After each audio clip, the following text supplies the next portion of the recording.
Hello friends, welcome to my channel. இன்றைக்கி நெல்லிக்காயில் எப்படி ஊறுகாய் செய்யலான்னு பார்ப்போம். பெரிய நெல்லிக்காய் வந்து நம்ம வெறுதாக சாப்பிட ஒரு மாதிரி துவக்கணும் விட்டுருவோம்.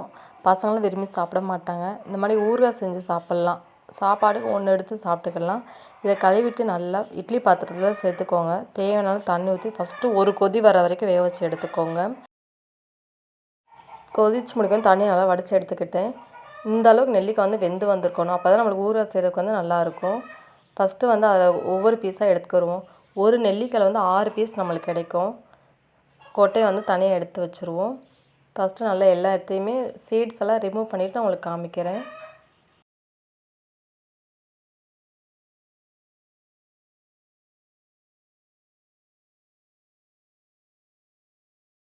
விதையெல்லாம் நல்லா நீக்கி எடுத்தாச்சு. இந்த மாதிரி எடுத்துக்கோங்க. பார்க்கவே அழகாக இருக்குல்ல. வாங்க எப்படி ஊறுகாய் செய்யலான்னு பார்ப்போம். ஸ்டவ் ஆன் பண்ணி பாத்திரம் வச்சு எண்ணெய் ஊற்றிக்கோங்க. எண்ணெய் கொஞ்சம் சூடாகி வந்தோம் கடுகு சேர்த்துக்கோங்க. கடுகு நல்லா பொரிஞ்சு வரட்டும். என்கிட்ட கருவேப்பிலை இல்லைங்கிறனால சேர்க்கலை. உங்கள்கிட்ட கருவேப்பிலை இருந்துச்சுன்னா சேர்த்துக்கோங்க. இப்போ நம்ம வந்து விதை நீக்கி வச்ச நெல்லிக்காய் இதில் சேர்த்துக்கிடுவோம். எண்ணெயில் வந்து நல்லா சுருளை வதக்கிடுங்க ஃபஸ்ட்டு.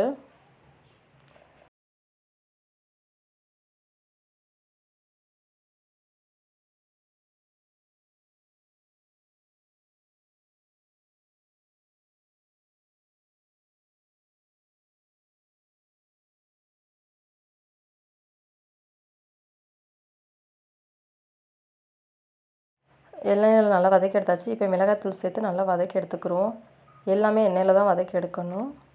ஊரை வந்து அப்போ தான் கெட்டு போகாமல் இருக்கும். இந்த மாதிரி ஊரை வந்து செஞ்சு வச்சுக்கிட்டோன்னா 15 நாள் வரைக்கும் கெட்டு போகாமல் இருக்கும்.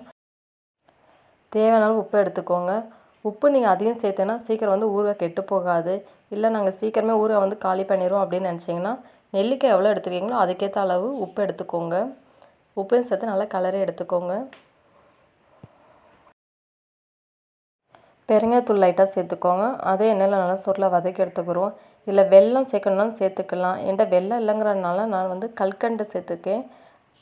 அது லைட்டாக இனிப்பு சேர்த்தா தான் டேஸ்ட் வந்து சூப்பராக கிடைக்கும். ஊறுகாய் வந்து செம்ம டேஸ்ட்டாக இருக்குங்க. சாப்பாடுக்கு வச்சு சாப்பிட்டு பாருங்கள். ஊறுகாய் வந்து ரெடி ஆயிடுச்சு. நீங்களும் ட்ரை பண்ணி பார்த்துட்டு டேஸ்ட் எப்படி இருந்துச்சுன்னு கமெண்ட் பண்ணுங்கள். இது மாதிரி பல வீடியோக்கள் போடுறதுக்கு நம்ம சேனல் சப்ஸ்கிரைப் பண்ணி சப்போர்ட் பண்ணுங்கள். நீங்கள் பண்ணுற சப்ஸ்கிரைப், லைக், ஷேர், கமெண்ட்ஸ் தான் எங்களுக்கு ஒரு மோட்டிவேஷனாக இருக்கும். அடுத்தடுத்த வீடியோ போட பயனுள்ளதாக இருக்கும். தேங்க்யூ ஃபார் வாட்சிங் ஃப்ரெண்ட்ஸ்.